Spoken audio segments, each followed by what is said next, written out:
Good morning and welcome to Latte with a Lawyer. My name is Brent Begley with McIntyre Elder Law, and I'm here to talk to you today about things you should avoid.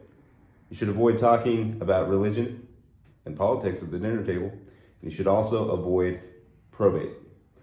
Probate is something not a lot of people know about. I mean, they kind of know about it because maybe they've experienced it, but they don't know what it is. So I get asked all the time, what's probate?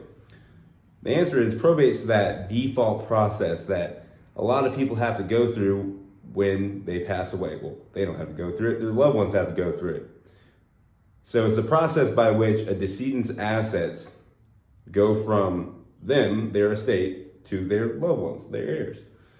And if you don't have anything in place like a trust or beneficiary designations, you have to go through this process because the court has to determine, hey, who are the heirs, what's the property, what's the value, all that good stuff, right? So that process is, like I said, a default process where if you don't have anything else, that's what you have to go through, even if you have a will. A lot of people think that if you have a will, you don't have to go through probate. That's wrong, okay?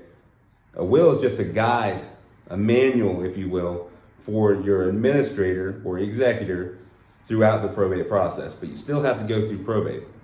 So why would you want to avoid probate? Well, probate is a long, expensive, and arduous process to have to go through.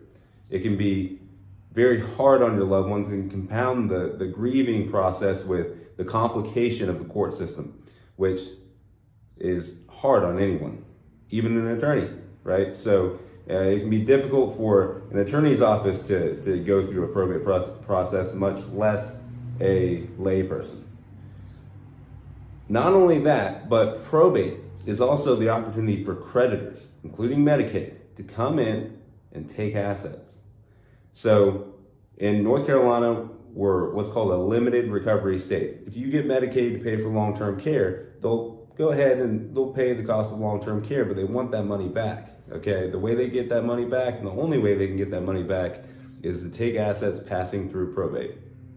So if you're planning to protect your assets, if you're planning to possibly have Medicaid pay for your long-term care, then you need to set your estate plan up to avoid probate. If you have questions about that, you can call me.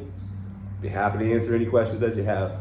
704-259-7040. That's the number to our Shelby office. That's where I'm at. And I'd be happy to sit down with you for a free consultation to answer any questions that you have about any estate planning topic, including avoiding probate.